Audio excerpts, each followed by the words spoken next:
Hey guys, welcome back to the DrCliffAuD vlog. This is vlog number 135, and today I had a whole bunch of different stuff to talk to you guys about, from the joint venture that I started with another company to the podcast, the Dr. Cliff Show that we started that was live this past Wednesday, episode number 1. If you haven't checked it out, go ahead and do so on my YouTube channel. But because the final ruling of the Over-the-Counter Hearing Aid Act got issued this past week, I feel like it's a good idea for me to kind of clean up some misconceptions, because a lot of individuals out there are totally misunderstanding what's going on with over-the-counter hearing aids. So I'm going to clean that up today, or clear that up today. But before I do, if you could do me a huge favor, click that like button. It really helps out my channel. And if you are not yet subscribed, go ahead and hit that subscribe button with notification bell so you get notified when I post these videos. Okay, so let's go back down to the drawing board. Now, I've done a number of videos on over-the-counter hearing aids. All you have to do is search for over-the-counter hearing aids on my YouTube channel, and you'll see a lot of these videos come up. A little while back, of course, the FDA issued the over-the-counter hearing aid initial proposed guidelines, and then everybody got to comment on those, and then they came back and reviewed all that and made some changes to the final guidelines. To be honest with you, the final guidelines are very similar to what the initial guidelines were, and there are some changes, and I'll get into those changes in more detail in further videos that I do, and we're actually going to be talking about that in episode 2 of the Dr. Cliff Show with me and Dr. Rachel Cook. But the number one thing that is a misconception that people are having about over-the-counter hearing aids is that it's going to make all hearing aids cheaper. This could not be further from the truth. Over-the-counter hearing aids are going to be a completely different category. Now, those hearing aids will be typically lower cost, but when you really think about it, the current available stock of direct-to-consumer hearing aids, those are going to be the first hearing aids that are considered over-the-counter, and those hearing aids range anywhere from $500 for a pair of hearing aids up to like $3,000 for a pair of over-the-counter hearing aids, and those are naturally going to filter into meeting these over-the-counter requirements.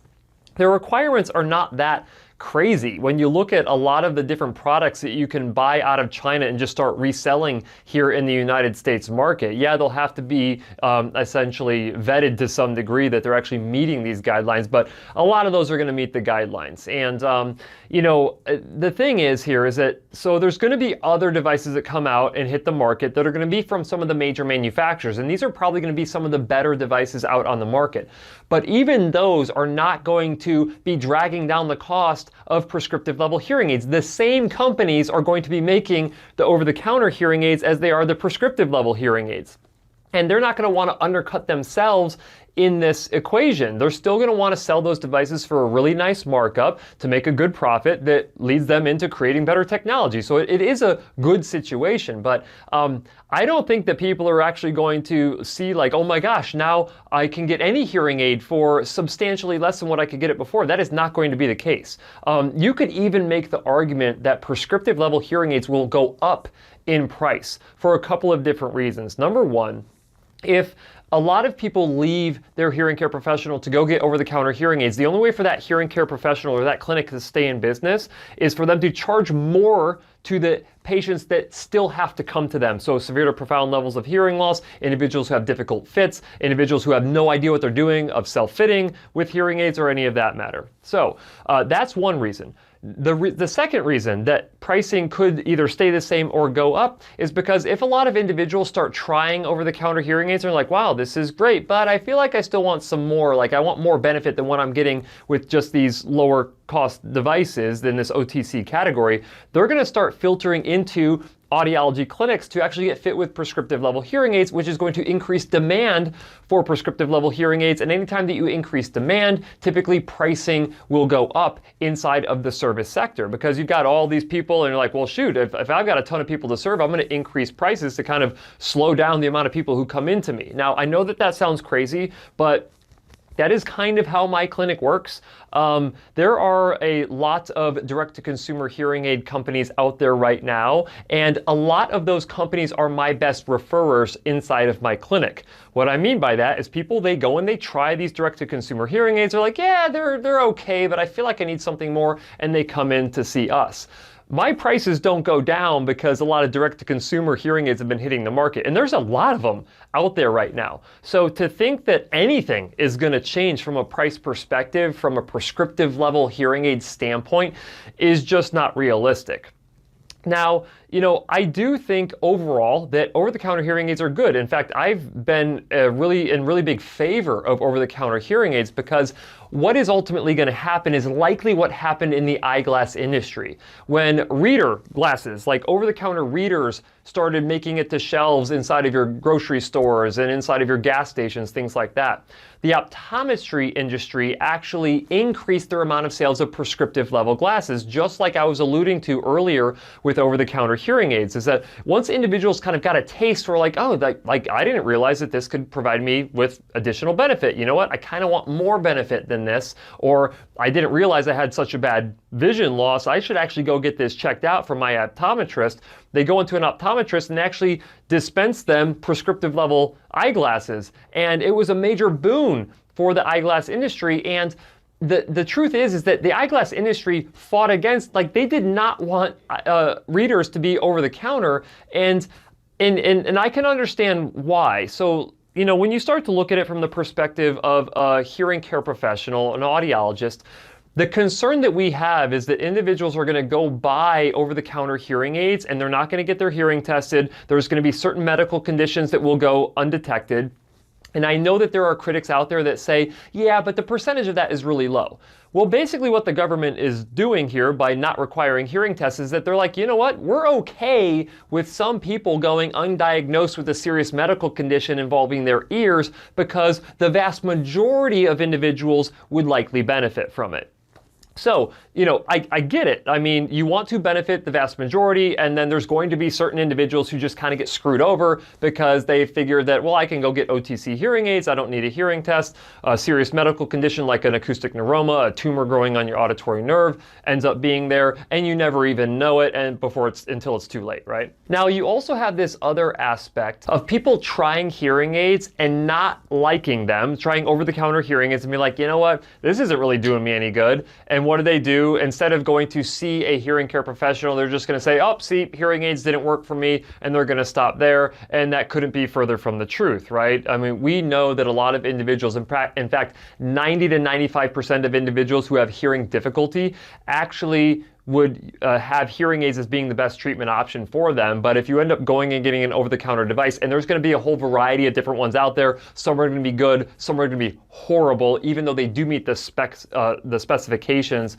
to be considered an over-the-counter hearing aid. They're going to go and try them and say that, see, these don't work for me, and then really they need to have hearing aids, but they just didn't have properly fit hearing aids. And that's really the other thing here is that, at least in my clinic, and here's the thing, I am biased for following best practices. I am biased in thinking that individuals should be treating their hearing loss to the highest level humanly possible. And that it comes across as rather insensitive to individuals who cannot afford that quality of care or do not have access to that quality of care, or both, right? And so, from my perspective, it's that I really feel like individuals should be treated really, really well with hearing aids. Now, I do view over-the-counter as that stepping stone. I feel like we need something out there that people can test and try and then find their way into a hearing care professional when the time is right for them. The other thing about this is a lot of these individuals are going to need help from a hearing care professional with these over-the-counter devices. So the way I see it is you're probably going to be able to go and buy an over-the-counter hearing aid.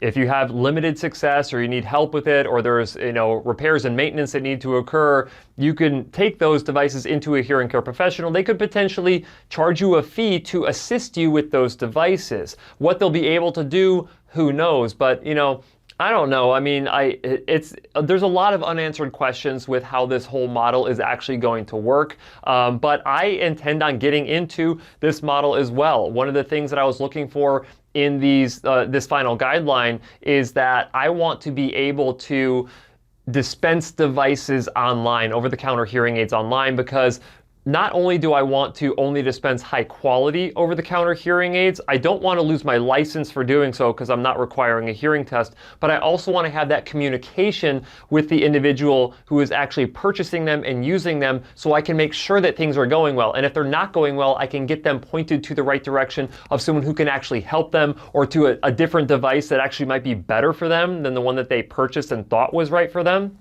And if this communication stays in the hand of the companies making the products, their answer to you having difficulty is always like, oh, well, give it a little bit longer, see if it works better if you use it for a longer period of time, because your brain takes time to adapt, which is like the biggest hogwash thing in the world. Like, the brain adapts within 30 days and it does not take you 90 to 120 days to adapt to hearing aids. I have some beef with other companies who dispense on that premise as well, but I digress. Let's get back to over-the-counter hearing aids.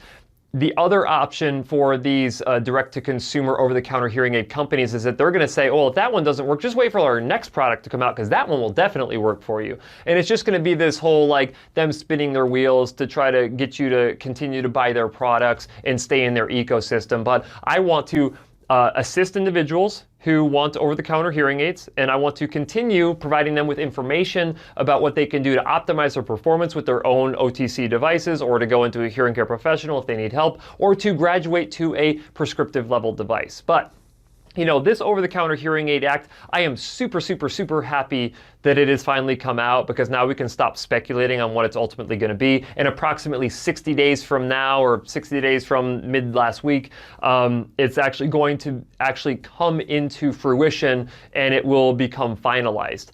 And that's when everyone's going to have to start complying to these new regulations. And we've already seen that Best Buy is going to get into the game of having like an experience center with all these over-the-counter hearing aids. And I'm just thinking, man, that is going to be hilarious. I cannot wait to go in and experience that for myself and do like a review about that process. When you see, you know, a 19-year-old kid who has no idea about hearing aids trying to give information to someone who has hearing loss and is trying to determine which OTC device is right for them. But nonetheless, I don't want to poke too much fun. I like Best Buy, but it'll just be interesting to see when you start taking these medical devices and putting them in the hands of a 19-year-old or an 18-year-old or 17-year-old to try to figure out what the heck to do with them as they read the box and try to tell you everything about that product. Nonetheless, again, I digress. But over-the-counter hearing aids are going to be coming out here really soon.